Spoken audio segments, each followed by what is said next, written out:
al doctor Lavaniegos que haya aceptado esta invitación para acompañarnos en este ciclo de conferencias y particularmente porque esta tragedia de la que hoy nos va a hablar, pues es un texto que nos lleva hasta el siglo V antes de Cristo para referir una peste, una pandemia que azotó a la región del Ática, pues allá hacia el 430-29 antes de Cristo. Dejo la palabra al doctor Lavaniegos agradeciéndole nuevamente que haya aceptado nuestra invitación.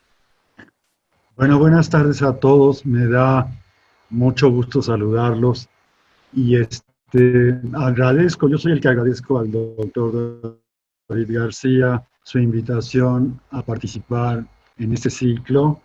Yo no tuve oportunidad de escuchar las dos primeras conferencias, pero escuché la de la doctora Raquel Barragán y la de la doctora Silvana Rabinovich, y me parecieron sumamente interesantes. Incluso creo que hay puntos de contacto con lo que voy a hablar ahora y lo señalaré en el camino. Bueno, sí, yo escogí Edipo Rey precisamente porque un poco sugerí el doctor García cuando nos invitaba al ciclo acerca de los textos canónicos que se han traído a cuento a partir de la pandemia en que nos encontramos. Textos de Homero, de Boccaccio, de Camus, de Artaud, de Thomas Mann, de Jan Jono, que son un poco prototípicos de grandes tratamientos de la peste en la literatura. Y bueno, uno de los más significativos y más canónicos es el Edipo Rey de Sófocles. Voy a dividir la exposición en 4 momentos. Uno es la aparición de la peste desde el inicio de la obra de Sófocles. Otro es tomando un fragmento de Tiresias, donde de alguna manera les voy a recordar, y pues una obra que seguramente todos ustedes conocen, y tal vez una de las más famosas tragedias que nos legó la literatura griega. Y luego voy a hacer una pequeña observación sobre este aspecto que se refirió el doctor García de la de Tucídides y de Sófocles con relación a la peste histórica que sufría Atenas en el 429. Y luego me voy a referir otra vez a cómo está tratada la peste en la obra, para finalmente dejar unas observaciones, 5 observaciones sobre cómo podríamos extrapolar temáticas que están en Sófocles a nuestros días. Este va a ser el camino. Voy a compartir con ustedes una secuencia de PowerPoint donde justamente reproduzco los pasajes textuales que voy a usar y que quiero que ustedes tengan enfrente. Y lo combino con una secuencia visual, nada más para intercortarla. La secuencia empieza con un famoso, voy a introducir la secuencia empieza con este famoso copa, hecha justamente en el 470 a.C., y es decir, 40 años antes de que escribiera Sófocles o que se pusiera en escena la tragedia de Sófocles. Y quería ponerles esta como arranque porque todas las representaciones que va a haber después de Edipo y la Esfinge están inspiradas en este sorprendente copa. Incluso el autor se le conoce como el pintor de Edipo, a este pintor. esta copa se encuentra en el Vaticano, es una cerámica de figuras rojas, ¿no? Entonces empiezo con esta imagen y con este busto que se dice de Sófocles.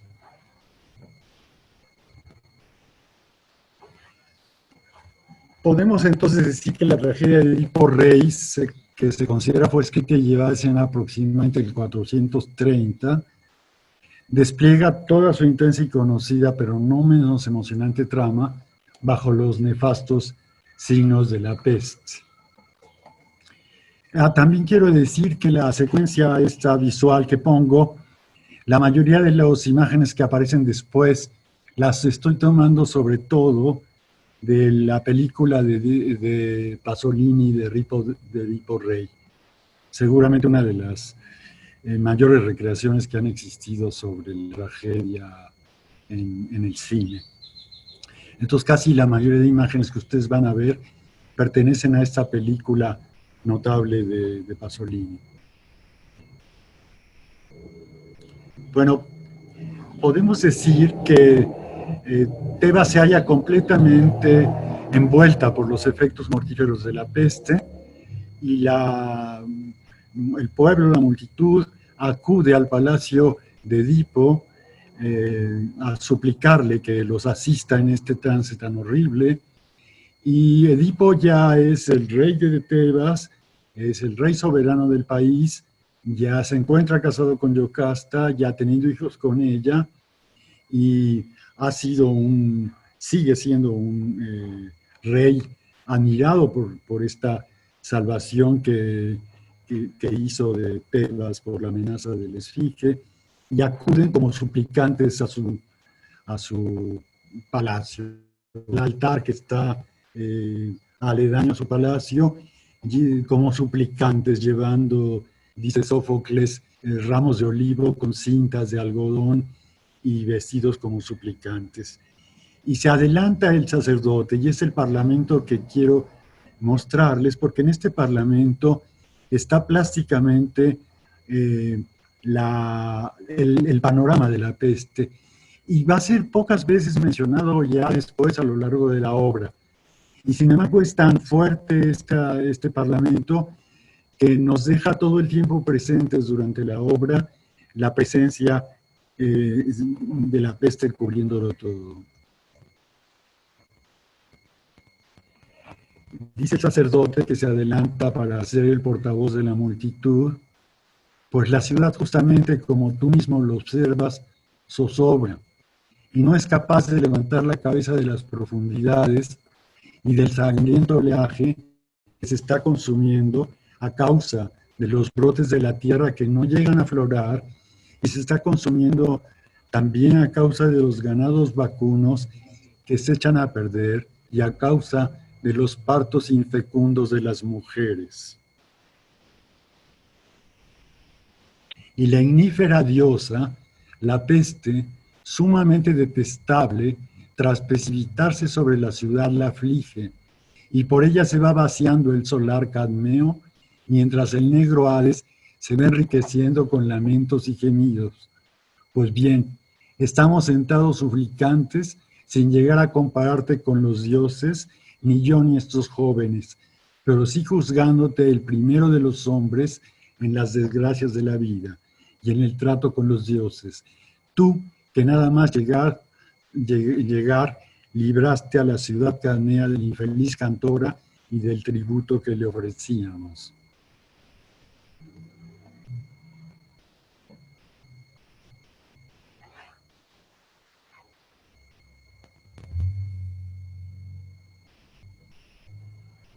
Vamos tú, el más destacado de los mortales, levanta la ciudad, vamos, agárrate bien, porque ahora este país te celebra llamándote Salvador por tu buena disposición anterior, porque si has de continuar rigiendo este país, justamente como lo comandas, es más hermoso que mandes en él lleno de hombres que vacío, consciente de que nada son, ni el torreón, ni la nave, sin hombres que lo ocupen. Bueno, esta es la imagen está cortado el parlamento, lo intercorté el parlamento del sacerdote. Esta es la imagen que nos deja, con que abre Sófocles la trama de la tragedia. Y ya sabemos lo que va a suceder, y inmediatamente sale a atenderlos Edipo, y Edipo dice: no me están despertando de un sueño negligente ni indiferente a su dolor. Yo he recorrido por todos los caminos la ciudad y el país y sé lo que están sufriendo. Es más, yo lo sufro más que ustedes porque llevo el sufrimiento de todos y estoy dispuesto a afrontar esto para salvarlos. Es más, he mandado a Creonte ya al oráculo para que el oráculo nos diga qué hacer en esta aciaga situación. Inmediatamente después, en la tragedia llega Creonte, que es su cuñado, el hermano de Yocasta, y le dice que ha consultado el oráculo y que el oráculo le ha dicho que hay que echar la mancilla del país. Y esta mancilla viene de que no quedó sin resolver el asesinato del anterior rey Layo. El Layo fue asesinado y el culpable no se le encontró, no se le castigó y no se sabe quién fue a ciencia cierta. Este enigma está allí, esta mácula está ahí, y hasta que no se encuentre el culpable y se le castigue, no se irá la peste y no se sanará de esta mancha, de esta mácula, Tebas. Bueno, este es el arranque, este es el primer momento que quería recordarles. Como todos sabemos, también es ampliamente conocido cómo se mantendrá Edipo incólume en el compromiso. Él dice: este crimen que hay que atenderlo, atenderé como si él fuese de mi familia, como si él fuese parte de mía, y además para que los dioses nos tengan clemencia, voy a resolver el crimen, cueste lo que cueste, implique los dolores que implique, porque serán menos que lo que está sufriendo Tebas con la peste. Edipo se propone entonces investigar el crimen y, como sabemos, va a ser incólume en este compromiso.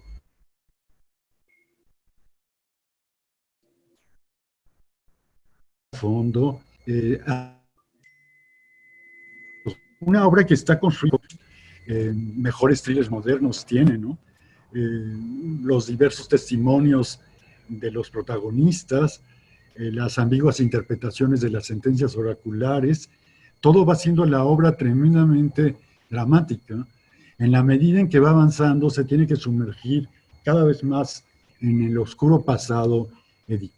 Por decirlo así, Edipo se va a meter en una retrospección a fondo. Quiero aquí plantearles, para resumir la obra toda y poder, recordándola, porque todos ustedes saben la trama perfectamente, es muy plásticas lo que le dice Tiresias.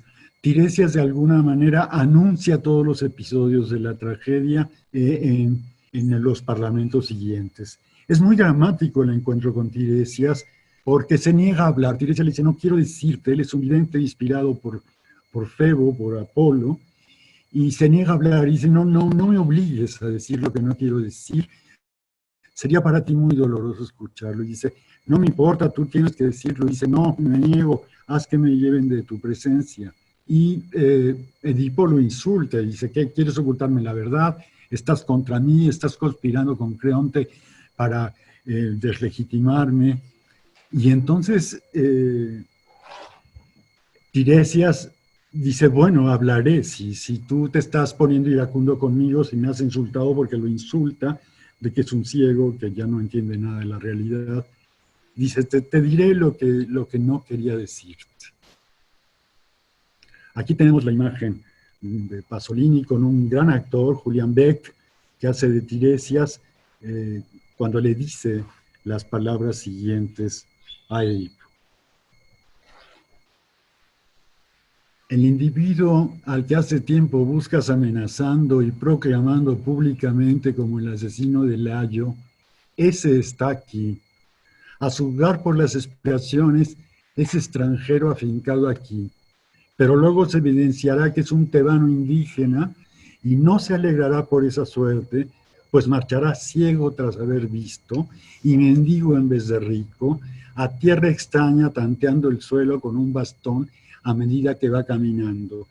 Y se evidenciará que él es a la vez, pese a tratarse de una sola persona, hermano y padre de sus propios hijos y de la mujer de la que nació hijo y esposo, y de su padre compañero de fecundación, a la vez que su asesino. Y estas afirmaciones, ve adentro y medítalas, y si me coges en una mentira, divulga por ahí que yo ya no capto nada con la adivinación. En fin, lo que aquí vemos es cómo Tiresias está de alguna manera comprimiendo todo el desenvolvimiento de la obra. Esta profecía que parece casi una maldición se irá comprobando a lo largo de la investigación que va realizando Edipo. Es como si las revelaciones de Tiresias funcionasen como una piedra arrojada sobre la superficie del agua y fuera sus ondas expandiéndose por el drama, hasta llegar a la mayor profundidad de la introspección y del retorno al pasado. Poco a poco se va hundiendo en la investigación Edipo y se va cada vez más perfilando que los hilos apuntan hacia ellos, sobre la dinastía de los Labdácidas, de la familia de Layo, a la que Edipo pertenece sin saber.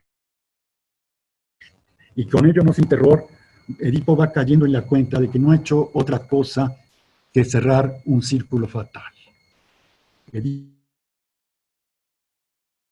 antes había consultado al oráculo, y el oráculo le había pronosticado o le había profetizado que mataría a su padre y que tendría relaciones carnales con su madre.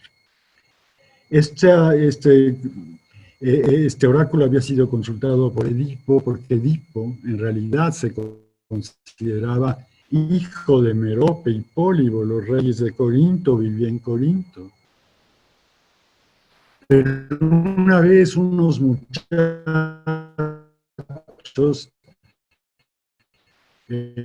lo insultaron acerca de que era un bastardo.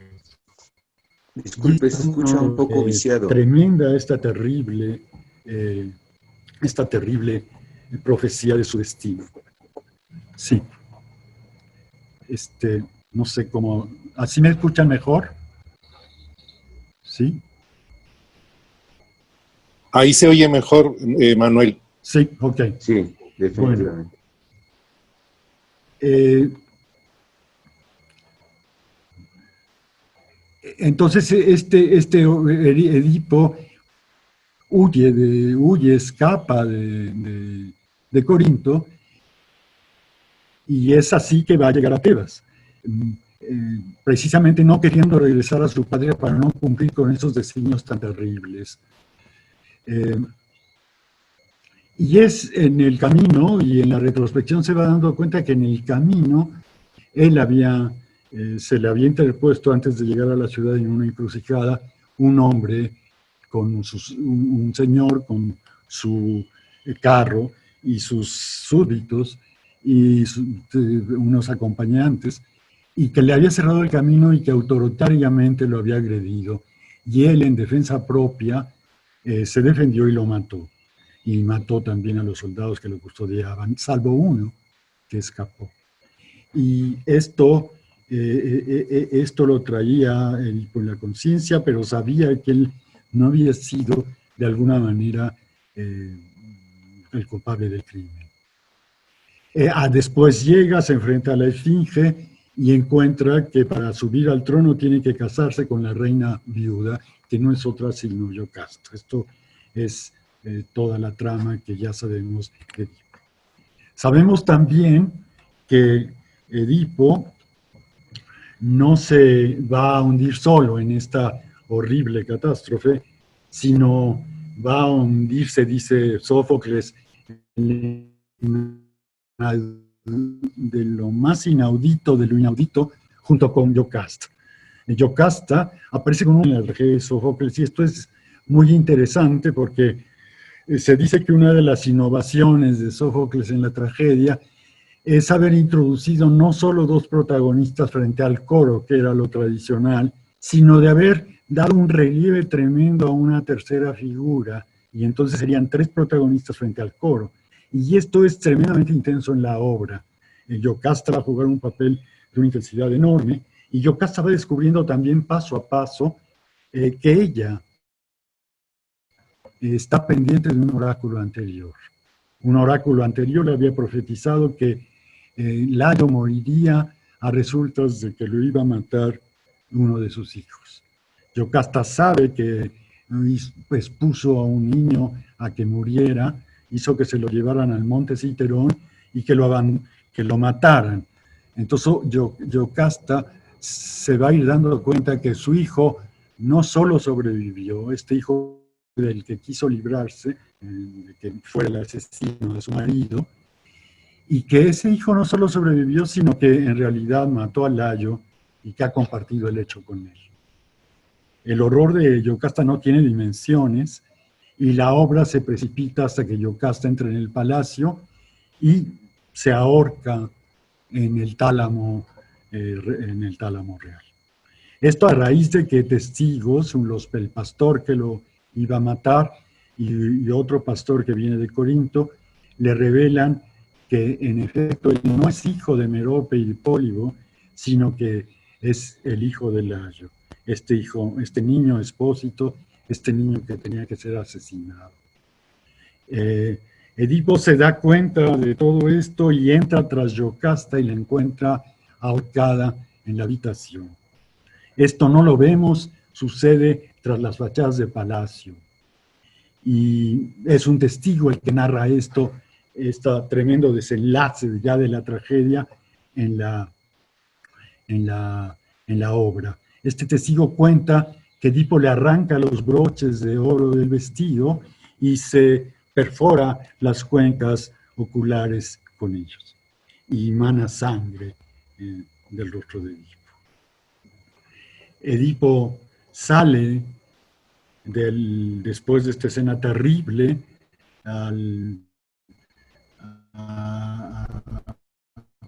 frente a la multitud en la fachada del palacio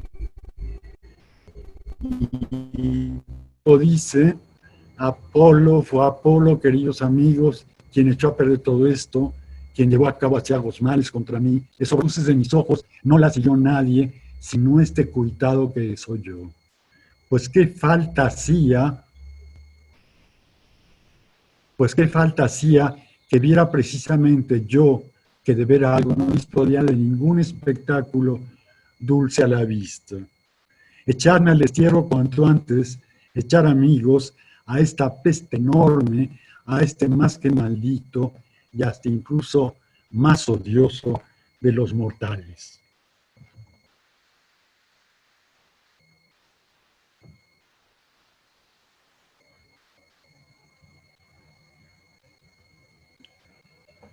A lo que el corifeo le replica: pobre de ti, tanto por tu clarividencia como por tu desgracia. ¿Cómo hubiera querido no haberte conocido? Bueno, hasta aquí la reconstrucción muy tosca de algo que es, por supuesto, irreproducible.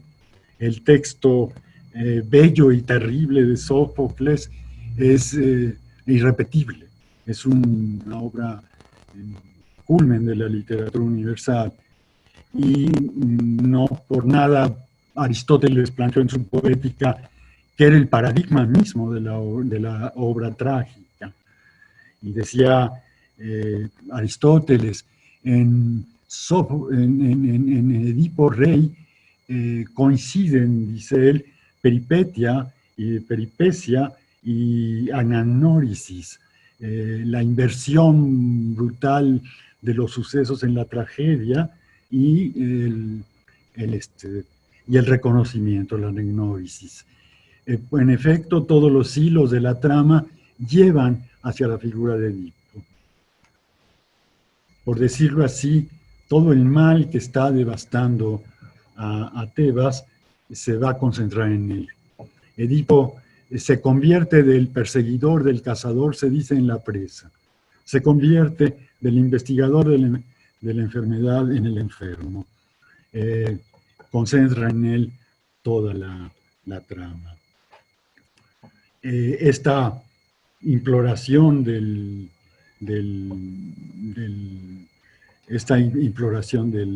al destierro, ya sabemos también que va a dar lugar a toda una segunda tragedia escrita por Sófocles, la última que escribe en su vida, que es Edipo en Colono.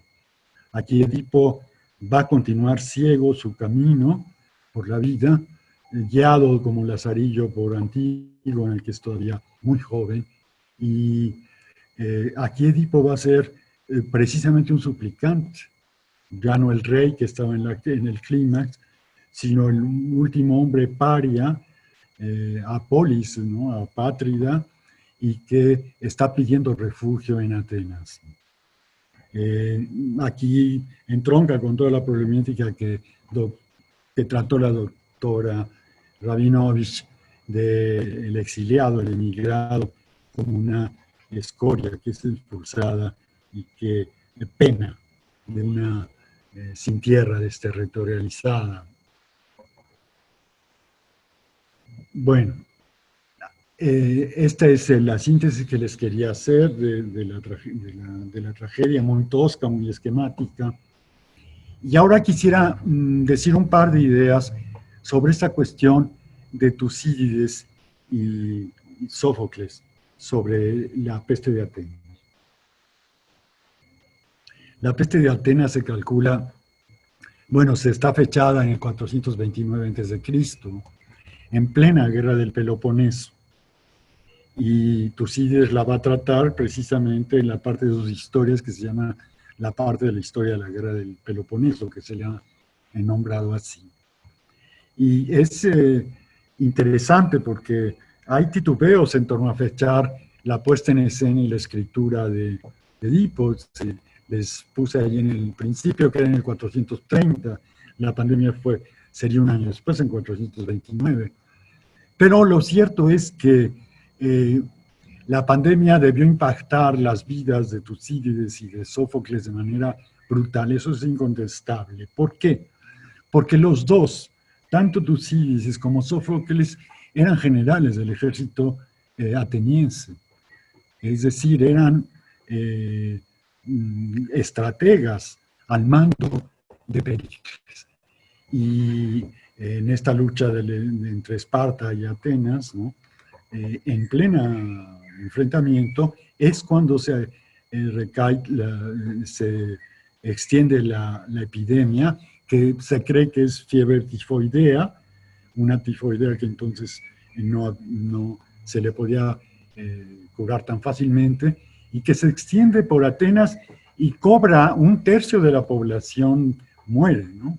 Fallece un tercio de la población de Atenas, y esto seguramente va a pesar muchísimo para que poco a poco Atenas vaya declinando y vaya siendo derrotada por Esparta. Ellos presenciaron la peste estaban mezclados en el mismo acontecimiento. Es más, en Tucídides es tremendo porque él se vio enfermo de la peste. Y Tucídides es con esta experiencia que está construyendo su texto y esperarse. Pero no así Pericles. Pericles muere a raíz de la peste 2 años después. Y toda la guerra del Peloponeso todos estos episodios están hechos precisamente en medio de dos discursos que él atribuye a Pericles, en donde lo retrata de cuerpo entero. Y dice, aquí estoy guiándome por un estudio que les recomiendo muchísimo, luego les digo bien la ficha bibliográfica, pero se puede encontrar muy fácil en internet, de una filóloga catalana que se llama Eulalia Vintró Castells. Ella tiene un ensayo muy bueno que se llama Tucídides y Sófocles frente a la peste. Muy interesante su ensayo porque ella es experta en Hipócrates y para ella es muy importante las enseñanzas médicas de Hipócrates que conocía perfectamente Tucídides. Y esto hace que sea muy peculiar la descripción valiosísima que hace Tucídides de la peste, de este acontecimiento histórico de la peste. Es muy interesante el paralelismo que hay entre la obra de Edipo Rey y la historia de la guerra del Peloponeso. Aquí, por decirlo así, cuando Raquel Barragán hablaba de Sigüenza y Góngora, que de alguna manera este alboroto y motín de los indios en la Ciudad de México, podríamos verlo como la catarsis del propio Sigüenza y Góngora, que estuvo en medio de los hechos y de los acontecimientos, del saqueo, del incendio, él salva los manuscritos, etc. Y muy interesante porque esta catarsis que hace él mismo está basada también en una defensa, en una apología del virrey conde de Galvez, como ella nos lo explicaba, de Galve, perdón, como ella nos los explicaba, ¿no? Aquí hay una cosa similar con Tucídides.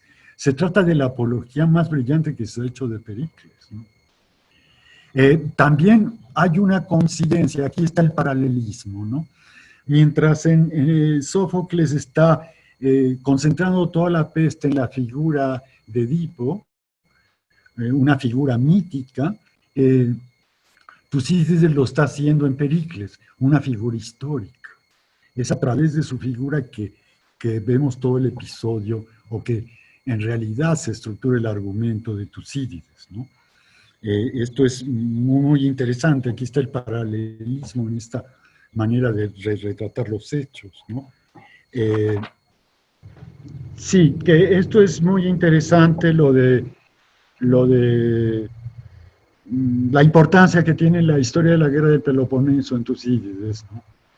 Porque en lo que tenemos ahí es, ella dice, Eulalia Vintró, tenemos un texto valiosísimo para la literatura, para la historia y para la nosología de una epidemia, ¿no? Es la descripción que él hace de la sintomatología, de quiénes fueron afectados, de quiénes se salvaron, de los métodos que se usaron para curarla, de los que se curaron y recaían. Toda esa descripción de Hipócrates, incluso con observaciones morales del pánico que causó la peste en los atenienses, y también irónicas porque dice que acudían a los templos a rogar a los dioses y que era infructuoso todo eso. Hay una especie de ironía de ilustrado en Tucídides. Y también todo esto sí está enfocado a la apología y a la defensa de Pericles, que ya había muchas protestas en torno a la de Atenas por Pericles, se le acusa de fraude, y aquí hay toda una defensa. El propio Pericles se defiende en el texto de Tucídides. Bueno, abreviando mucho lo que estaba diciendo, la gran diferencia estriba en que Sófocles está tomando a un personaje mítico y en él la intersección, el entrecruce entre la esfera de lo divino y la esfera de lo humano es esencial en la tragedia. Está plagada y completamente entrecruzada por por oráculos, ¿no? Es interesante, iba a presentarles a ustedes algunas ideas sobre la estructura de la tragedia en las interpretaciones posteriores. Y quisiera que consideraran tan solo esta cita de Jean-Pierre Vernant, destacado filólogo francés, donde está el eje que para él está presidiendo la tragedia de Sófocles. Es muy interesante porque tiene dos ensayos decisivos, Vernant, en donde está, por un lado, tratando de criticar la interpretación freudiana de la tragedia de Edipo Rey a partir de la tesis freudiana del complejo de Edipo, y demuestra que está haciendo una violencia reductiva al texto Freud y que en realidad el texto tiene una estructura argumental muy especial y que esta para él se basa sobre todo en él le llama anfibológico, en un uso del lenguaje anfibológico, en donde el sentido de la ambigüedad y la doble valencia y polaridad que se juega en cada una de las afirmaciones del texto hacen que todo vaya a concluir precisamente a concentrarse en Edipo. Aquí está un poco el contraste central del que he venido hablando, ¿no? Del clímax a la caída de Edipo, venerado igual que a un dios, dueño incontestado de la justicia, portador entre sus manos de la salvación de toda la ciudad, tal es situado por encima de los demás hombres el personaje de Edipo el sabio, que al final del drama se invierte para proyectarse en una figura contraria. En el último eslabón de la decadencia aparece Edipo pinchado, abominable mácula, concentrando en sí toda la impureza del mundo. El rey divino y purificador y salvador de su pueblo llega a ser el criminal mancillado al que debe expulsar como un fármaco, un chivo expiatorio para que la ciudad otra vez pura otra vez se salve.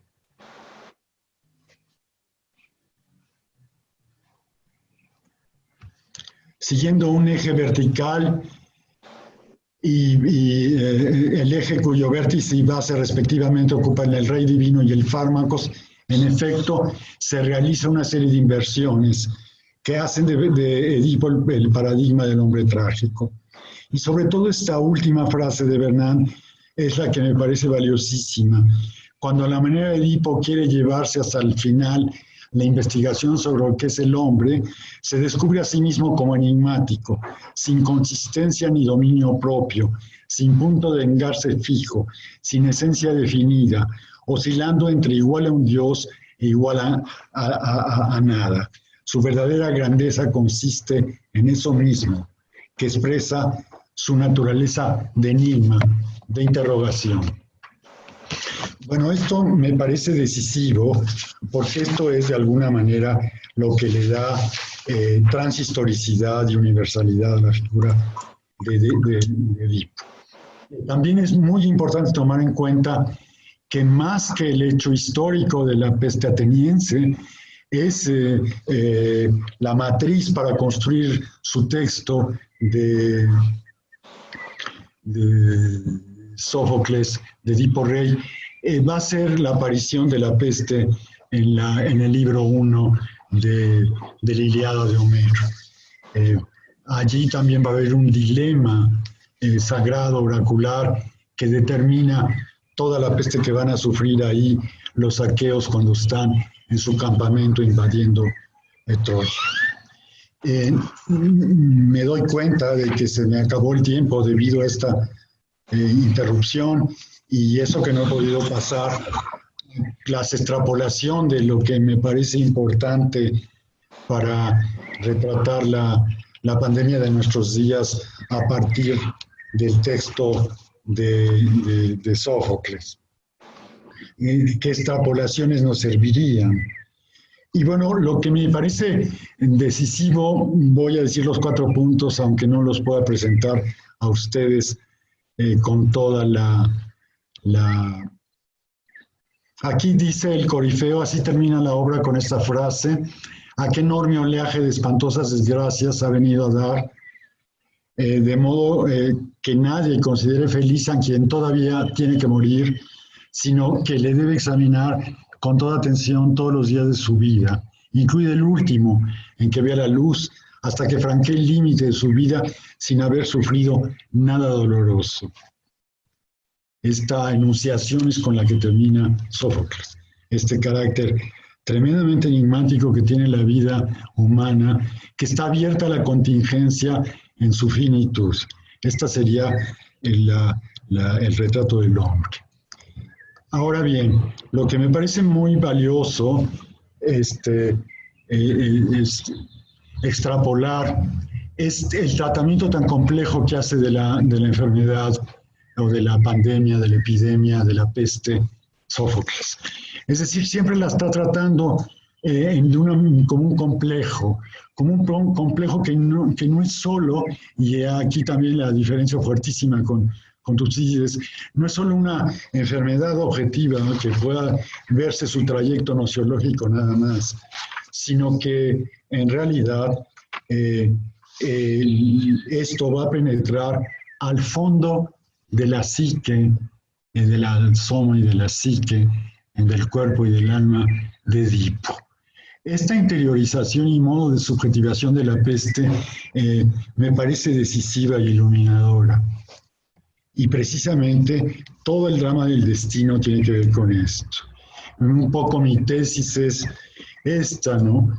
Nos atrevemos a hablar de la situación actual en términos de pandemia, paranoia, pues la epidemia del COVID-19, especialmente en su forma patológica, extraordinaria y letal, cuyo grado de incidencia presenta en distintos grados alcances mundiales, no puede ser comprendida si la disociamos de las dimensiones de su comunicación y subjetivación ético-políticas y psicológico-individuales, que se intersectan con las estrategias estatales y médicas para combatir la epidemia, donde de hecho una cara es correlativa de la otra.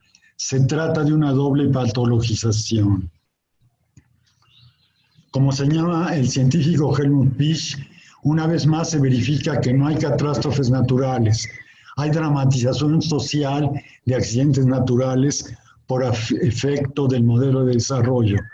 35 años de hegemonía neoliberal, dice él. Asimismo, también tiempo atrás Susan Sontag ya lo había expresado al referirse a la inevitable metaforización de las enfermedades en los contextos sociales. En segundo término, la segunda idea que quería plantearles es que precisamente esta metaforización de esta traducción y esta dramatización y la manera en que ha sido interiorizada la pandemia en la que nos encontramos, tomó como clave un lenguaje guerrerista, un lenguaje en donde se trató a la pandemia y se le ha tratado predominantemente como una guerra que hay que establecer contra ella. Esta interiorización y este lenguaje guerrerista para tratarla se parece muchísimo a cómo está tratada también por Tucídides como una apología de Pericles. Los mandatarios y los funcionarios de la salud pública están planteando sus medidas relámpago y esgrimidas por emergencia como si se tratara de una lucha sin cuartel. Una lucha que dirá otro pensador, Jonas Neuburger, que en realidad se derrumba en su propia metáfora, como si se pudiera negociar con el enemigo, como si se pudiera derrotarlo y firmar un pacto con él. Este es un falso acercamiento y que puede devenir falaz, porque en verdad todo estaba planteado de alguna manera de antemano. El pánico con que ha sido asumida la pandemia en realidad se debe a una violencia estructural que la pandemia ha sacado a flote. Esta violencia estructural, por supuesto, es que los sistemas médicos y de salud a nivel nacional y mundial, con la desproporción además geopolítica entre países pobres y países ricos, en realidad estructuralmente se hallaba inerme para responder a las situaciones de salud a pesar de las experiencias anteriores, en donde las epidemias en realidad son de incidencia endémica en las sociedades. Este abandono estructural de todo el aparato de salud, de la salud pública y de los requerimientos de cuidado de las poblaciones es lo que en realidad está chocando con el marco violento de la estructura contemporánea. Esta sería la siguiente idea. Esta estructura contemporánea, lo quiero decir, y esta voluntad también, yo me acercaba aquí por la voluntad de Edipo de llegar hasta la verdad y no enmascarar los hechos. Es muy importante que la recensión que inmediatamente se propagandizó apenas arrancada la pandemia, a la que se achaca que es la desmovilización de las actividades sociales las que va a llevar a la recensión económica, en realidad se venía incubando 2 años antes. Y esta recensión se proclama inmediatamente arrancada la pandemia. Es decir, la recensión estaba estructuralmente demarcada por la dinámica que está adquiriendo el sistema en que vivimos. Hay una desvalorización, una subestimación estratégica de la medicina como un sector improductivo, como una incómoda prestación que hay que hacer a la población, que siempre puede ser rebajada de recursos en beneficio de la dinámica del beneficio de la acumulación. Y las recensiones son un ajuste del propio sistema por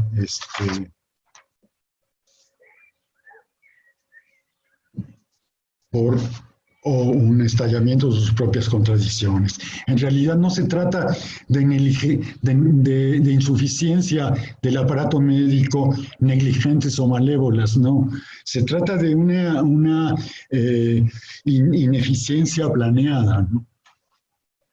Revestir la respuesta forzada del confinamiento poblacional que se eligió como prioritaria y de la que ya se vislumbra sus devastadoras consecuencias con el lenguaje guerrerista de una epopeya salvadora, donde los políticos, sus especialistas tecnocientíficos y los comunicadores afines fungen como adalid, no lleva a enmascarar acaso la violencia subyacente sistémica en la que ya vivíamos, este sistema capitalista global, desregulado, antiecológico.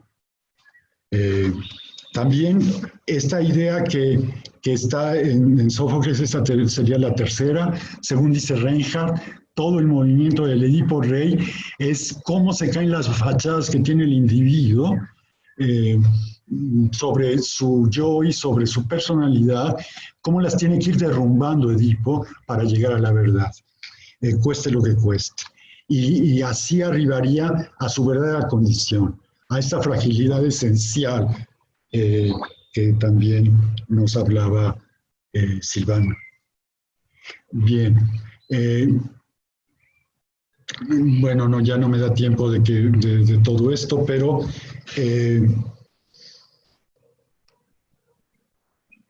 ahora que se está hablando ya de regularización de desconfinamiento y de que todo va a regresar a la normalidad, como si todo fuera otra vez under control, estuviera bajo control y se siguiera con el ritmo que tienen nuestras sociedades, sería tal vez lo más catastrófico que nos podía pasar. ¿Por qué? Porque, en efecto, no va a ser igual después de la pandemia. ¿Por qué? Porque va a ser mucho peor. Mucho peor. Calculen ustedes que la FAO determina, por lo menos, como punto de partida, 50 millones más de personas arrojadas a la pobreza extrema. si esto no es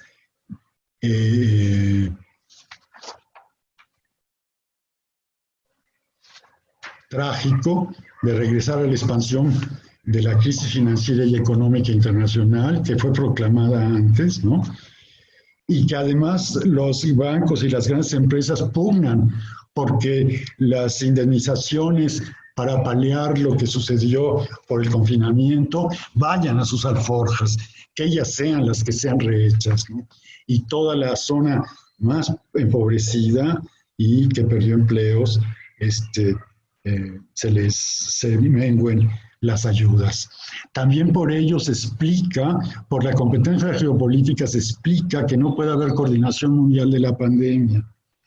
A lo que había que agregar que están favoreciendo esta situación a que el control biopolítico de las poblaciones resida en manos de sus especialistas y además que deciden quién muere y quién vive. Y esto además tiende a plantearse como protocolos bioéticos, lo cual es toda una perversión del lenguaje. Y finalmente, el punto final es que aparentemente lo que menos nos podría servir, lo que menos podría aludir de Sófocles, sería esta presencia de lo sagrado, la dimensión religiosa en su obra. Y yo creo que sin embargo, ¿por qué? Porque vivimos en una sociedad desencantada, en una sociedad desacralizada, que se precia de que goza de una libertad ateísta completa y que esto sería ya caduco para nuestros días, lo que está planteando Sófocles. Y sin embargo, este arrogante antropocentrismo de la modernidad, que se ha presentado como nunca a dimensiones globales, en realidad ha llenado el lugar dejado por la muerte de Dios con la reificación y la hiposticización de instancias abstractas a las que les rinde un culto incondicional. Pensemos en las categorías del Estado, del mercado, del capital, de la razón, de la técnica, de la política, de la nación y del sexo. Esto lo han estudiado antropólogos, historiadores, psicólogos, filósofos, teólogos. Se trata de una religiosidad sustitutiva o adulterada, que viene a llenar el lugar dejado por este vacío de la muerte de Dios, ¿no? Con una adoración fetichista por sus personificaciones de estas generalidades abstractas, ¿no? De sus líderes, de sus instituciones, de sus productos y de sus eslogans. No en balde, Benjamin hace mucho tiempo se refería al capitalismo como religión que tiene a su Dios en el dinero. Y en esto el papel de los medios es decisivo. El papel de los medios es el que precisamente logra simultaneizar mundialmente a las poblaciones, sincronizarles en un tiempo-espacio que era inimaginable hace apenas unas décadas, muestra que es tremendamente preocupante el acoplamiento entre la servidumbre voluntaria masiva y los patrones de control fantasmagórico del complejo aparato de los medios técnicos de comunicación. Es preocupante este engranaje, los sesgos totalitarios que toma. De hecho, en esta fase desregulada y depredadora, está dando su última vuelta de tuerca lo que algunos teóricos, como por ejemplo Foucault, Agamben, Le Breton o Traverso, han denominado como la expansión incrementada del biopoder, con lo que los gobiernos han expropiado el entorno natural y la naturaleza humana, es decir, a los cuerpos y a las psiques, con la anuencia consensuada automáticamente de los media. Por último, quisiera decirles que creo que sí es aleccionador la tragedia de Sófocles, que la catarsis, la purificación del alma que buscaba la tragedia, hecha, como ustedes saben, decía Aristóteles, de terror, fobos, y de compasión y piedad, Eleos, la lleva hasta sus últimas consecuencias Sófocles en el personaje mismo de Edipo. En nuestro caso, también se hace compatible con la expresión de Thomas Hobbes. El infierno es ver la verdad demasiado tarde. Y aunque esta verdad nos llene con nuevas interrogantes. Y bueno, eso es todo apretadamente. Muchas gracias y perdonen la falta de comunicación. Gracias a ti, Manuel, por presentarnos estas ideas acerca del Edipo Rey de Sófocles. Vamos a tomar quizá unos minutos, abusando de los presentes todavía. Algunos ya se están retirando, piden disculpas porque hay o tienen alguna actividad también. Como decíamos, ahora saltamos de plataforma en plataforma y no de aula en aula. Entonces, así estamos un poco. Me voy a tomar la libertad de hacer dos observaciones o 2 puntos acerca de tu exposición y luego podríamos ver algunas de las intervenciones o preguntas que está haciendo los asistentes. Me atrajo la atención una de las últimas imágenes que presentabas sobre un Edipo ya sin ojos, esta imagen en la que ya Edipo se ha arrancado los ojos, porque al hablar de estos vínculos entre el historiador y el poeta trágico, hay ahí, en lo que tú estabas señalando, esta manera en cómo un historiador vio la pandemia y cómo la vio el poeta trágico. Me parece que es relevante que cuando Tucídides está hablando de que quienes padecieron la peste perdían los miembros, perdían también los genitales, incluso menciona Tucídides que perdían los ojos. Y el verbo griego que se utiliza ahí, ekpheugo, lo está usando Tucídides tanto para referirse a los miembros como para referirse a la vista. Uno siempre tiende a ver metáforas ahí. Entonces, ese ekpheugo, esos ojos que huyen, que son cortados, que huyen, que se arranca, es interesante para vincular a estos dos autores, me parece, porque, como sabemos, esa catarsis al final, se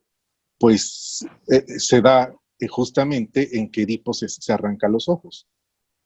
Pero Edipo se arranca los ojos de propia mano. Y a los enfermos se les caían los ojos a causa de la enfermedad. Entonces me parece relevante para lo que comentabas sobre esta imagen que también ahí presentabas, cómo caer los ojos tiene un sentido médico y cómo ese arrancarse los ojos tiene esta connotación de la psique, del conocimiento que tú señalabas hace un momento. No sé qué nos pudieras comentar al respecto.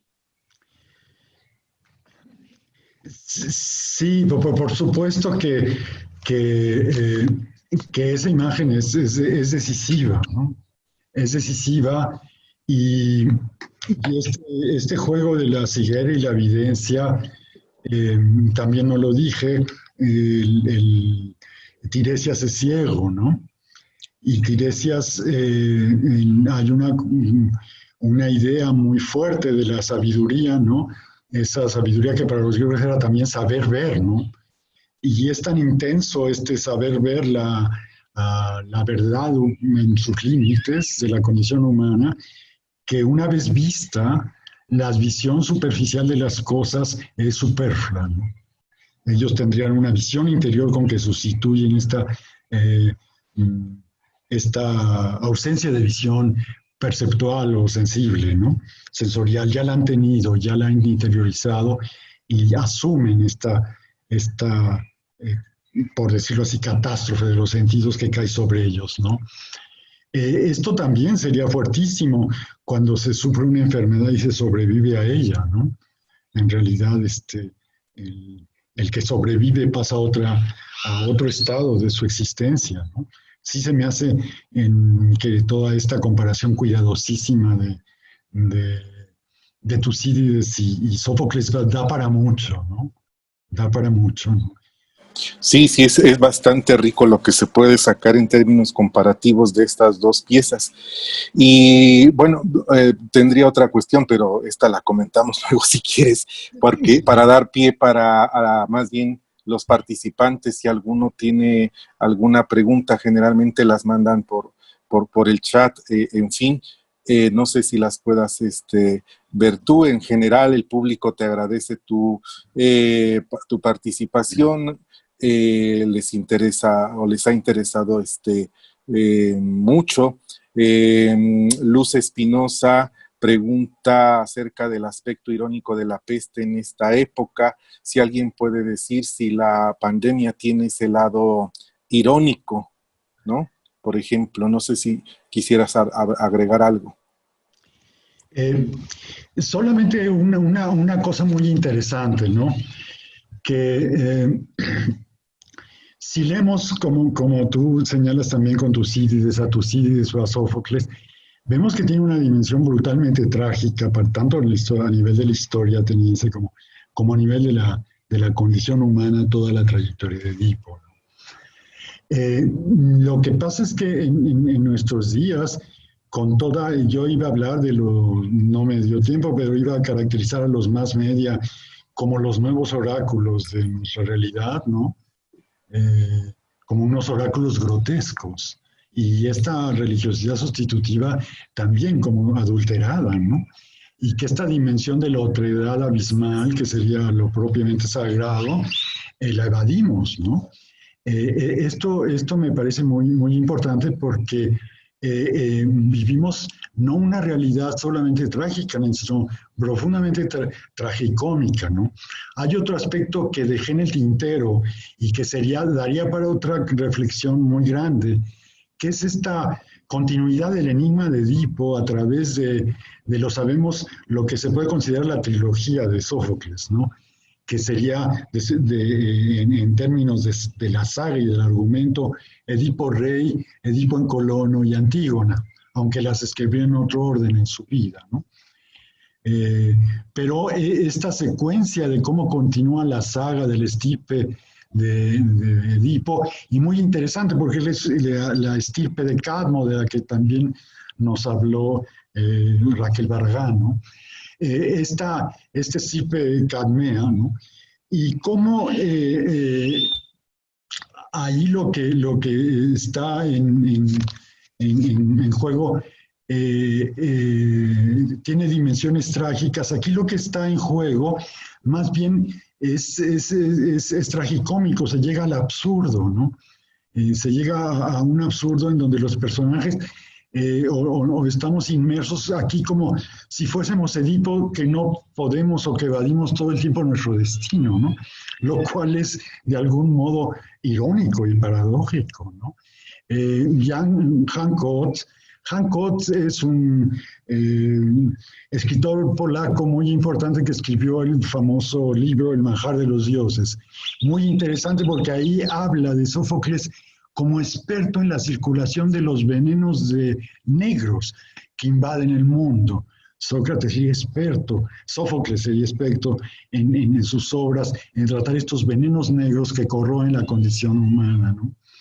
Y dice, en nuestra época más que trágica es tragicómica, se llega a un absurdo. Hay tales falacias en el discurso político, en el discurso incluso del fundamentalismo tecnocientífico, que llega a ser grotesca, la parte grotesca de la epidemia. Cuando decía estas de trilogía y la continuación hasta Antígona, es porque hay otro aspecto que no pude tocar y que es muy serio, ¿no? Que es la manera fría, despiadada, aséptica como se está tratando a los muertos en la epidemia en los países, sacados por el ejército, en que no pueden verlos por razones higiénicas, no pueden verlos sus allegados, casi clandestinamente, el ejército los saca de las ciudades, están en fosas casi comunes, y todo esto es para preservar a la ciudad. Esto va a ser una catástrofe psicológica de interioridad muy grande, porque es el ritual funerario negado. Y eso me parece que es una ironía cruel, ¿no? Eso lo podría decir sí, rapidísimo. Muy bien, Manuel, muchas gracias. Muy interesante y muy completa tu respuesta. Y sobre todo en nuestra cultura, pensando en nuestra cultura mexicana, Sí, ¿no? sí, Esto último que has dicho automáticamente me remitió a Rulfo y sus muertos, y una genial. novela que se escribe posteriormente de Elmer Mendoza, Cóbraselo Caro, en donde todo gira en buscar al muerto, o en las tragedias que se están escribiendo en México por jóvenes escritores, en donde se plantea la búsqueda de los muertos, de los desaparecidos, porque como bien señalas, se convierte en una tragedia, en una enfermedad, incluso hablando de la enfermedad, de eso trata toda esta cuestión de estos dos textos que tú has tocado esta tarde. Mira, personalmente te agradezco mucho tu participación. Tenemos ya prácticamente que retirarnos por el tiempo, como siempre. Quisiéramos seguir dialogando. No está cerrado esto porque, como sabemos, esto va a continuar, quién sabe hasta cuándo. Entonces, si te parece, dejamos abierta la posibilidad para que en otro momento nos hables de todas estas cuestiones que tú manejas muy bien. Había unas preguntas muy interesantes en el público, de que nos hablaras de esta pandemia como caos, que nos hablaras de esta cuestión que planteaste del camino en Edipo, qué es lo que se busca, ¿no? En las diferentes vías, en fin, de lo que tú has tratado. Te Muchas agradezco gracias. mucho, Manuel, No, muchas y a todo el público, pues, su paciencia también, y pues nos vemos en la próxima conferencia. Gracias, Manuel. gracias.